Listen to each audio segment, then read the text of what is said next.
সন্ধ্যের টিফিনে যদি এরকম মুচমুচে ফোলা ফোলা বেগুনি আর মুড়ি খাওয়া যায় তাহলে কেমন হয় বন্ধুরা। এবং সেটা যদি হয় আবার নিজের গাছের বেগুন দিয়েই।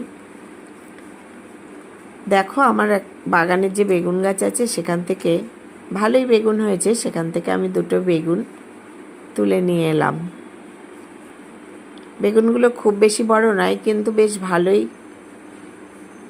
দেখতে হয় এবং খেতেও হয়। সেখান থেকে আমি দুটো বেগুন পেড়ে নিলাম।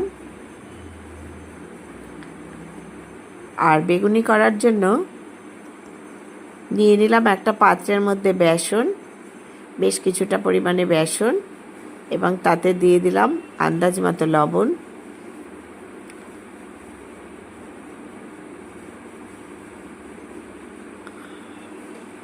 দিয়ে দেব হলুদ, শুকনো লঙ্কার গুঁড়ো, কিছুটা কালো জিরে দেব, মুখে পড়লে যেটা বেগুনির সাথে খুবই ভালো লাগে।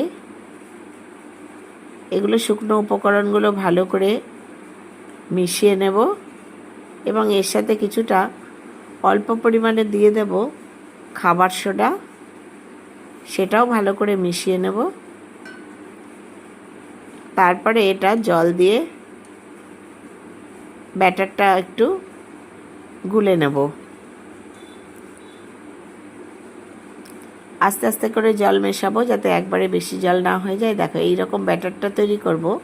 এবার এর সাথে মেশাবো 2 চামচ মতো চালের গুঁড়ো, যেটা বেগুনিটাকে খুব মুচমুচে রাখবে।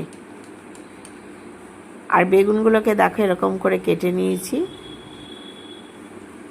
এবার বেসনে চুবিয়ে এই রকম ফুলকো ফুলকো বেগুনি ভেজে নেওয়া।